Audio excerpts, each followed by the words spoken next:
the average person in like 2022 on social media, say you have 1,500 followers, if you have 2,000 followers, you basically had as much influence and people saw you as much as like a 1920s, like the top flight celebrity or star, because of the way media is dispersed these days. Right. So it's like an average person today is as famous technically or has as much influence as a celebrity from the 20s. Sure. So it just makes sense that now there's so much more room for monetization and getting in front of people. I mean, I can believe it because I look at, you touched on recruiting announcements earlier and the fact that, these are live streamed now, and you can sit down at a table with your parents behind you and your brother and sister next to you and your high school coach behind you, and you pick, one of the 4 hats and you put it on. Yeah.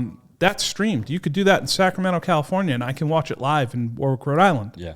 And I can send you a DM on Twitter and get you on the phone 3 minutes later. Yeah. I couldn't do that in 1920 or in 1970 or in 2000. Exactly. For that matter. And now I can. So that the world is just so much smaller than it was from that standpoint. Really? Yeah. You can reach so many more people than you could at that time. And as a result, you can influence people in that way.